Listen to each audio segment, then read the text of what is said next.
people buy for emotional reasons. Now, they may justify their decisions to buy or to not buy on objective things like price, quality, convenience, or sustainability. But deep down, it's always an emotional decision. It's all about how things make people feel. So let's look at the emotional reasons for why people do buy and why they don't buy.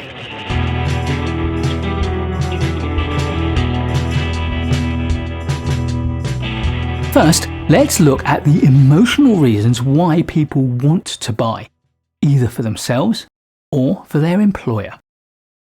After that, we'll turn our attention to why people will not make the buying decision. Let's start with what people want. People buy because they want something, and whatever it is, they want it for emotional reasons. They may want to make money, or to save money or costs of some sort. Or they may want to save time or reduce the effort they put into something. They may want increased convenience. Or they may want to enhance their reputation, or to protect it from something. Or maybe they want to be more attractive, or more popular. They may want to fit in with other people, or to stand out from the crowd. They may want to be more employable, or to win accolades and praise and honours and rewards. They may want a better life, or a healthier life. They may want to satiate their desires, or to satisfy their curiosity. Maybe they want to have fun, or to feel pleasure, or perhaps to learn, to develop, and to grow. They may want to acquire something beautiful, or to feel a sense of safety for themselves or their loved ones, or to feel secure in what they've got, or to eliminate risk. And of course, they may want to prepare themselves for opportunities or threats. Beneath all of these, there are emotional drivers for the buying decisions that people make. So, what are those emotional drivers? Our basic survival needs and drives are driven by the most primal emotion of all: fear. This is our emotional need for having the safety and security of food, shelter, and protection from harm. We want to feel that we can survive in the world. After this, we focus on our long-term safety and security, and some would see this as a drive for immortality itself, or at the very least, long-term self-preservation.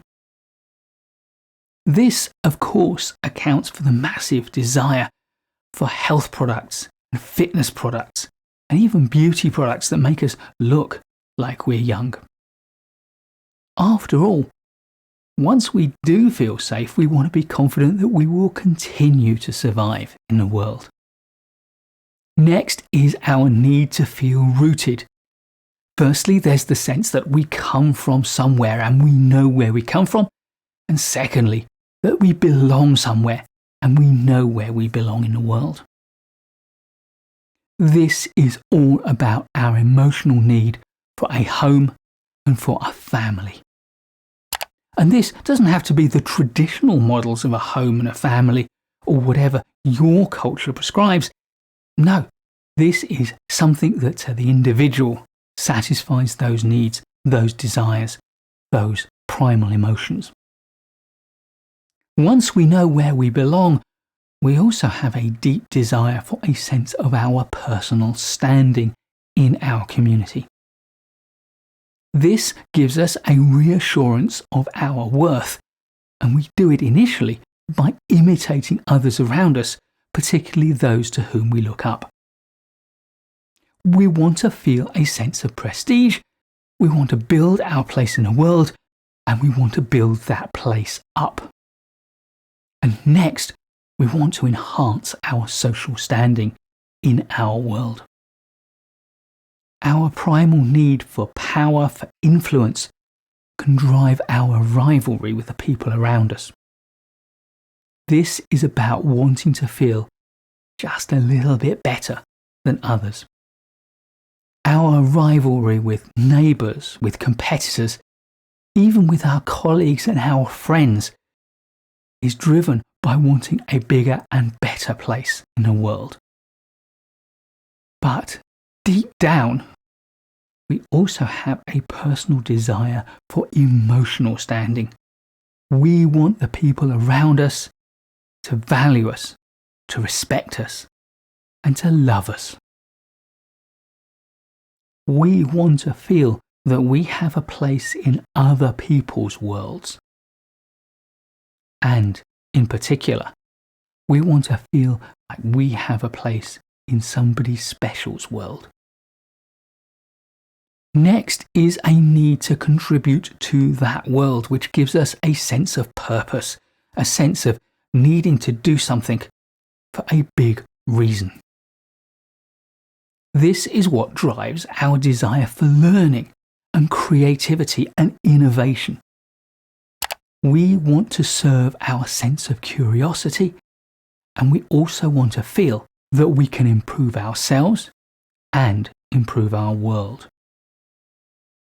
Fundamentally, this is about a need to contribute. Finally, some people have a strong spiritual sense, a sense that there is something beyond this world, which drives them to desire other things. Things like enlightenment, mastery, and a sense of awe and wonder. In some people, this drives them towards a religion and religious expression. In others, it's about travelling and experiences. So, with all that good stuff going on, what could stop people from buying? Well, there are many things. And first of all, customers don't buy when they don't feel they have sufficient need or desire.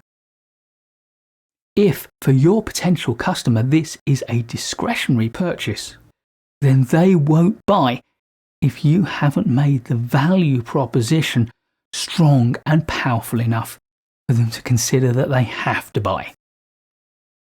And people also don't buy when you don't listen to them and you try to sell them something which is not what they actually want or need. Too often, salespeople try to sell what they've got, or what they think their customer might want, or what they think their customer might need, rather than listen to their customer and they tell them what they want and what they need.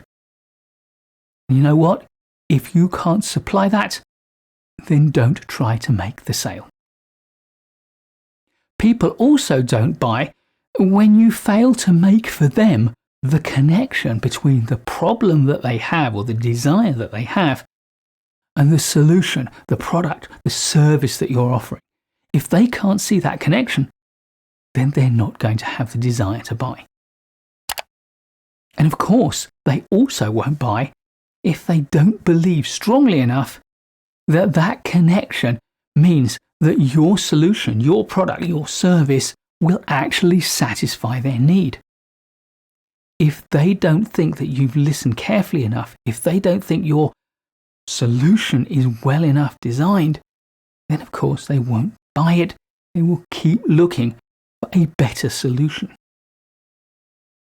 Your products, your services have to meet the criteria that they set, whether their quality, whether their price, whether their timeliness, whether their functionality criteria. Next, people don't buy when they don't feel enough of a sense of urgency. They feel they've got plenty of time to explore other options. This is why so often marketing and sales people work hard to create a sense of urgency, but you must always do this with integrity. Imposing a sense of urgency when there is no real urgency is just deceitful. People don't buy when the product or the service you're offering is beyond the scope of their budget. They can't afford it. And of course, this is a perfectly legitimate reason for not buying. But it's also a very good excuse if you've got other reservations, which means as a salesperson, you have to see through that and politely, respectfully try to find out the real underlying reasons. And thirdly, after this being a legitimate reason or an excuse, is the fact that this may be a negotiating tactic to reduce the price and therefore increase the value proposition. So as a salesperson, you either need to be prepared to negotiate or prepared to stand by your pricing. Finally, people don't buy when they don't trust.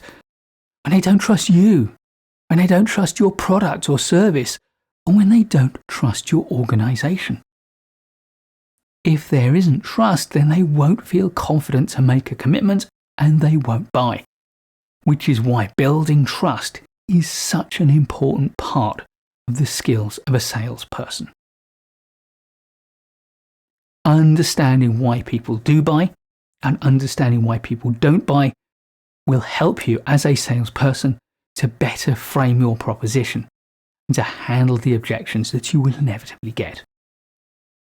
Like every other field of management and professional services that I know, if you are involved in selling, then learning and understanding psychology is one of the best ways to invest your learning time. Please do give this video a like if you've enjoyed it or learned from it.